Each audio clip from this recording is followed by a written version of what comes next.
सर्वांना नमस्कार. मागील काही तासांपासून आपण साहित्य समीक्षेविषयी चर्चा करत आहोत आणि ही चर्चा करत असताना आपण साहित्य म्हणजे काय, समीक्षा म्हणजे काय व याचबरोबर काही समीक्षा पद्धतींचा देखील अभ्यास केलेला आहे. व आता आपण सध्याला समाजशास्त्रीय समीक्षा पद्धती संदर्भामध्ये चर्चा करत आहोत. मागील दोन भागामध्ये आपण पहिल्या भागामध्ये आपण समाज म्हणजे काय या संकल्पनेविषयी चर्चा केली. त्यानंतर देखील आपण समाजाचा आणि साहित्याचा संबंध या संदर्भात चर्चा केलेली आहे. आजच्या देखील तासाला आपण समाजशास्त्रीय समीक्षा पद्धतीचा नेमका उपयोग आपल्याला कशा पद्धतीने होतो किंवा या समाजशास्त्रीय समीक्षा पद्धतीची नेमकी उपयुक्तता काय आहे या संदर्भामध्ये चर्चा करणार आहोत.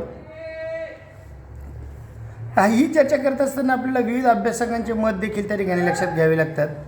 कारण समाजशास्त्रीय समीक्षा पद्धतीचा अभ्यास करत असताना समाजाचा साहित्याशी आणि साहित्याचा समाजाशी कशा पद्धतीने आपल्याला त्या ठिकाणी संबंध येत असतो या संदर्भात आपण त्या ठिकाणी चर्चा करायला पाहिजे किंवा आपण समजून तरी घ्यायला पाहिजे.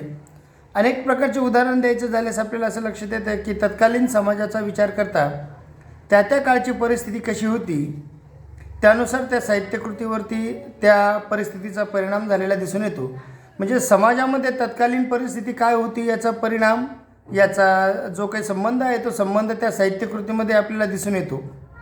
तत्कालीन समाजामधल्या चालीरीती, तत्कालीन समाजातल्या सण उत्सव, विविध प्रकारच्या गोष्टी, या सर्व गोष्टींचा परिणाम हा समाजाचा प्रतिबिंब म्हणून त्या साहित्यकृतीमध्ये आपल्याला पडताना अनेकदा दिसून येतं.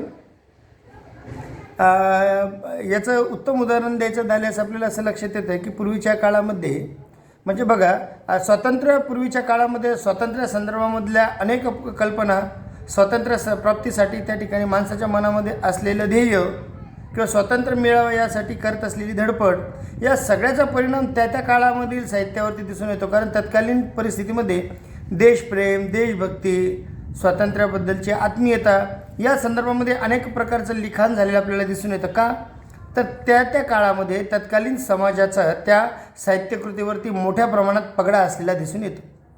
म्हणजे त्यावेळेच्या परिस्थितीमध्ये देशाला स्वातंत्र्य मिळावं यासाठी धडपडणारी पिढी होती.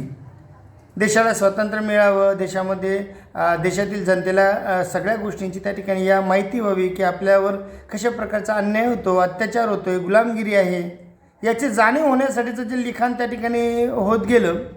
म्हणजे ते लिखाण का झालं तर तत्कालीन परिस्थिती त्या ठिकाणी तशी होती. म्हणजे समाजातील चालीरीतीचा, समाजामध्ये घडणाऱ्या प्रत्येक घटनांचा त्या ठिकाणी त्याचा परिणाम त्या लेखकाच्या मनोवृत्तीवरती होतो व त्या मनोवृत्तीचा परिणाम साहजिकच त्याच्या लिखाणातून दिसून येतो. म्हणून कोणत्याही प्रकारची साहित्यकृती जेव्हा घेतो तिच्यामध्ये अशा पद्धतीने समाजशास्त्रीय दृष्टिकोनाचा विचार त्या ठिकाणी असा व्हायला पाहिजे, असा या समीक्षा पद्धतीचा त्या ठिकाणी दृष्टिकोन आहे असं आपल्याला त्या ठिकाणी म्हणता येईल. कुठलीही साहित्यकृती जेव्हा ती निर्माण होते तर ती निर्माण झाल्यानंतर त्या साहित्यकृतीवरती म्हणजे जो साहित्यिक त्या ठिकाणी ती साहित्यकृती निर्माण करतो तर ती साहित्यकृती निर्माण केल्यानंतर त्याच्या मनाची पाठी ही कधीही कोरी असत नाही. कलाकाराने निर्माण केलेल्या साहित्यकृतीवर तेथील भौतिक संस्कृतीचा किंवा मनोविश्वात्मक संस्कृतीचा प्रभाव त्या ठिकाणी असतो. म्हणजे कोणताही कलावंत कितीही श्रेष्ठ प्रतिभावान असला तरी त्याच्या मनाची ती पाठी जी आहे ती कोरी नसते. तर तिच्यावरती युगमान संस्कृतीचा, परंपरेचा, भौगोलिकतेचा, आजूबाजूच्या परिस्थितीचा परिणाम झालेला त्या ठिकाणी दिसून येतो. उत्तम उदाहरण द्यायचं झाल्यास बालगंधर्वचं देता येईल. बालगंधर्व उत्तम प्रकारे त्या ठिकाणी गायन करायचे. का तर त्या काळाची ती परिस्थिती त्या ठिकाणी होती, सामाजिकता होती. समाजामध्ये नाट्य संस्कृतीचा त्या ठिकाणी मोठा परिणाम होता, संगीत नाटकांचा बोलबाला होता आणि त्याचाच परिणाम हा त्या कलाकाराच्या वरती झालेला आपल्याला दिसून येतो. म्हणजे समाजाचा परिणाम साहित्यकृतीवरती, साहित्यिकावरती त्या ठिकाणी होत असतो. म्हणून त्या अंगाने देखील त्या साहित्यकृतीचा विचार व्हायला हवा असं त्या ठिकाणी मला वाटतं. मग ही समाजशास्त्रीय समीक्षा पद्धती का उपयुक्त ठरते त्याचा विचार करता आपल्याला असं लक्षात येतं की साहित्य आणि समाज यांचा परस्पर संबंध कसा आहे याचा शोध या साहित्य समीक्षेच्या माध्यमातून आपल्याला घेता येतो. कारण साहित्य आणि समाज आपण आत्ताच बघितलं की साहित्य आणि समाज यांचा परस्पर त्या ठिकाणी संबंध आहे. मग हा संबंध कसा आहे याचा शोध या समाजशास्त्रीय समीक्षा पद्धतीच्या माध्यमातून आपल्याला घेता येतो. त्याचबरोबर दुसरं उदाहरण द्यायचं झाल्यास आपल्याला असं लक्षात येतं की लेखक आणि समाज यांच्यातील जे नातं आहे त्या नात्यावरती त्या ठिकाणी आपल्याला काय करता येतं, विचार करता येतो. लेखक आणि समाज यांच्या नात्यावरती आपल्याला प्रकाश टाकता येतो या समीक्षा पद्धतीच्या माध्यमातून. कारण मी आत्ता बोलताना एवढंच बोललो की तत्कालीन समाजाचा, समाजकालीन परिस्थितीचा, या सगळ्या गोष्टींचा परिणाम हा त्या साहित्यकृतीवरती, साहित्यिकाच्या मनावरती त्या ठिकाणी होतो आणि त्याचाच परिपाक म्हणून ती साहित्यकृती त्या दृष्टिकोनातून त्या ठिकाणी बोलती होती. लेखकाच्या सामाजिक बांधिलकीचा देखील विचार केला जातो. कारण साहित्यकृती जेव्हा निर्माण होते, ही साहित्यकृती निर्माण झाल्यानंतर या साहित्यकृतीमध्ये कोणत्या घटनांचा उल्लेख आलेला आहे, कोणतं कथानक आलेलं आहे, कोणता दृष्टिकोन या ठिकाणी सांगितलेला आहे, याचा आपल्याला मागोवा घेता येतो. म्हणजे तत्कालीन परिस्थितीचा या साहित्यकृतीवरती कसा परिणाम झाला, तत्कालीन परिस्थितीचा या साहित्यिकावरती कशा पद्धतीचा परिणाम झाला, याचा देखील शोध या ठिकाणी या साहित्य समीक्षेच्या माध्यमातून आपल्याला घेता येतो.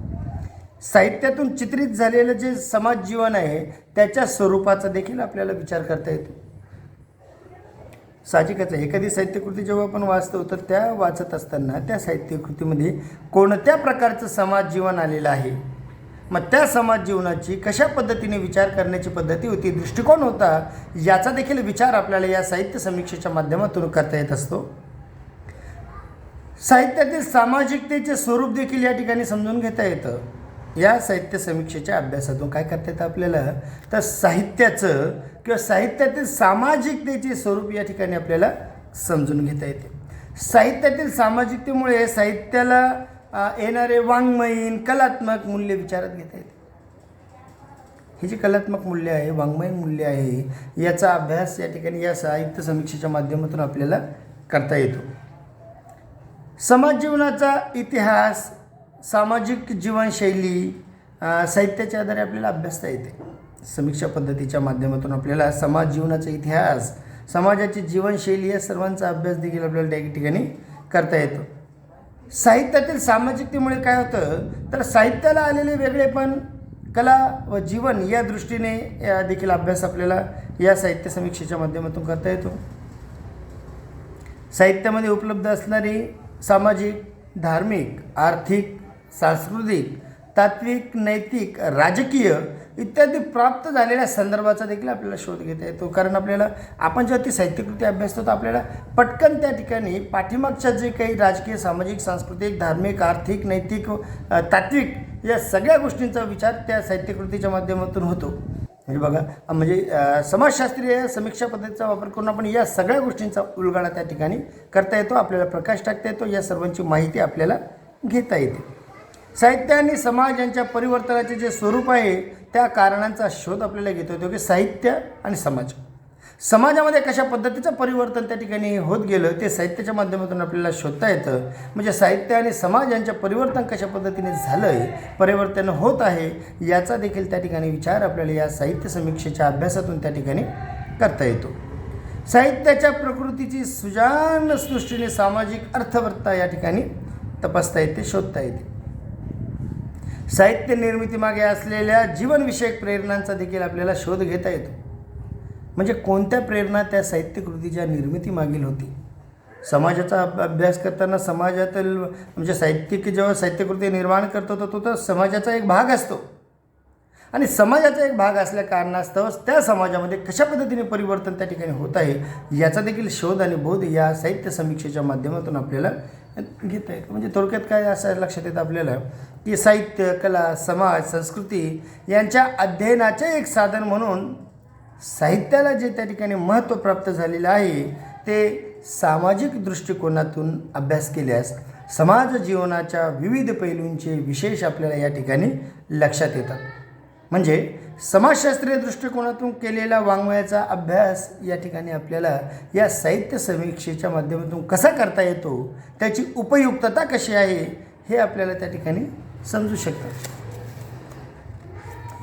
म्हणजे समाजशास्त्रीय दृष्टिकोनातून साहित्याचा विचार करण्याची ही जी प्रथा आहे ती मराठीला काही नवीन आहे.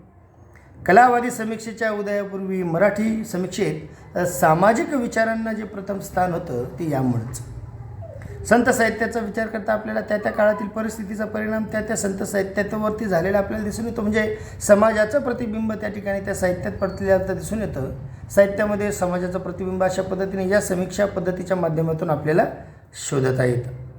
म्हणजे काय तर समाज आणि साहित्य, साहित्य आणि समाज हे कसे परस्पर त्या ठिकाणी एकमेकावर अवलंबून आहे याचा विचार या समीक्षा पद्धतीच्या माध्यमातून आपल्याला करता येतो. समाजामध्ये होणारं परिवर्तन कशा पद्धतीने त्या ठिकाणी परावर्तित झालेलं आहे याचा देखील अभ्यास या समीक्षा पद्धतीच्या माध्यमातून आपल्याला करता येतो. तर अशा पद्धतीने आजच्या तासाला आपण समाजशास्त्रीय समीक्षा पद्धती संदर्भात चर्चा केलेली आहे. अधिक त्या ठिकाणी माहिती करून घेण्यासाठी आपण विविध प्रकारचे ग्रंथ त्या ठिकाणी वाचन करावे असं मला त्या ठिकाणी वाटतं. कारण कोणतीही संकल्पना ही इतक्या कमी वेळामध्ये लगेच आपल्याला समजेल असं नाही. तर वारंवार तुम्ही जर वाचन त्या ठिकाणी केलं, स्वयंअध्ययन जर केलं तर तुम्हाला देखील त्या ठिकाणी अशा पद्धतीने समाजशास्त्रीय समीक्षा पद्धती समजून घेण्यास मदत होईल असं मला त्या ठिकाणी वाटतं. तुर्तास या ठिकाणी आपण थांबूयात. पुन्हा नवीन समीक्षा पद्धती संदर्भात चर्चा करत असताना पुढील भागामध्ये आपण भेटूयात. तोपर्यंत सर्वांना नमस्कार.